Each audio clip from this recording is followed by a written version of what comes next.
கர்த்தருக்கு பிரியமானவர்களே, இந்த அற்புதமான வேளையிலே கர்த்தருடைய வார்த்தையை பகிர்ந்து கொள்ள எனக்கு ஒரு அருமையான ஒரு வாய்ப்பை கொடுத்த கர்த்தருக்கு நன்றி.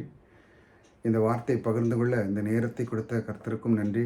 இந்த வார்த்தையை கேட்டுக்கொண்டிருக்கிற உங்களுக்காகவும் கர்த்தருடைய நாமத்திலே உங்களுக்காகவும் நான் நன்றி சொல்கிறேன்.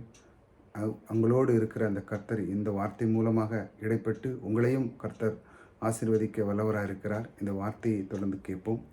அவர் சொல்லுகிறார், நான் உன்னை ஆசீர்வதிக்கவே ஆசீர்வதித்து உன் சன்னதியை வானத்தின் நட்சத்திரங்களைப் போலவும் கடற்கரை மணலைப் போலவும் பெருக பண்ணுவேன் என்று அவர் உங்களுக்கு வாக்கு பண்ணுகிறார். ஆதியாகமம் 22:17. அவர் சொல்லுகிறார், நான் ஆபிரகாமை வெளியே கூட்டு வா, நான் அண்ணாந்து பாரு, நட்சத்திரங்களை பாரு என்று சொல்லுகிறார். அவன் என்ன முடியுமா உன்னையால் அப்படி சொல்லுகிறார் கர்த்தர். அவன் சொல்கிறான், முடியலையே ஆண்டவரே, அந்த அளவுக்கு உன் சன்னதியை பெருக பண்ணுவேன், அந்த அளவுக்கு உன்னுடைய பொருளாதாரத்தை பெருக பண்ணுவேன் என்று சொல்கிறார். அப்படிப்பட்ட ஆண்டவர் இந்த மாதத்திலே உங்களுக்கு வாக்கு கொடுக்கிறார். இந்த மாதிரி நான் உன்னை ஆசீர்வதிக்கவே ஆசீர்வதித்து, அதை விடவே மாட்டேன், நான் உன்னை தேடி வந்து ஆசீர்வதிக்க போகிறேன் அப்படிங்கிறாரு. நான் உன்னை விடவே மாட்டேன். உன் சன்னதியின் வானத்தின் நட்சத்திரங்களைப் போலவும் கடற்கரை மனவு போலவும் பெருக பண்ணுவேன் என்று சொல்கிறார்.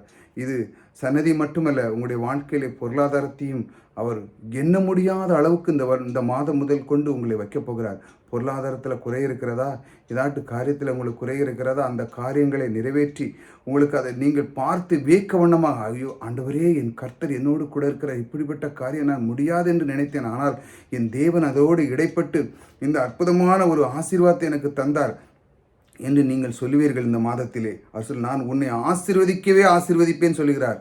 அப்படிப்பட்ட ஆண்டவர் உங்களோடு கூட இருக்கிறார். பொருளாதாரத்திலையும் அப்படித்தான். நீங்கள் எண்ண முடியாத அளவுக்கு இந்த மாதத்திலே உங்களுக்கு அவர் ஆசீர்வதிக்க போகிறார். அப்படிப்பட்ட ஆண்டவர் உங்களோடு கூட இருக்கும்போது நீங்கள் கலங்காதீர்கள்.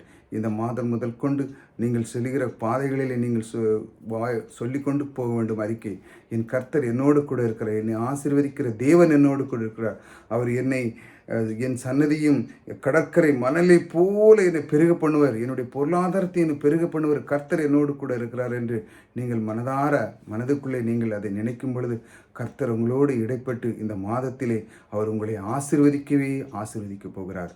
இந்த மாதிரி வார்த்தைகளை நீங்கள் கேட்டு ஒவ்வொரு நாளும் பயன்பெற்று கர்த்தருக்குள்ளே நீங்கள் இருக்க என்னுடைய விருப்பமும், கர்த்தரும் உங்களோடு கூட இருக்கிற அவரும் இந்த மாதிரி விருப்பத்தை அவர் விரும்புகிறார். எப்பொழுதும் கர்த்தர் உங்களோடு கூட இருக்கிறார். கர்த்தர் உங்களை ஆசீர்வதித்திருக்கிறார்.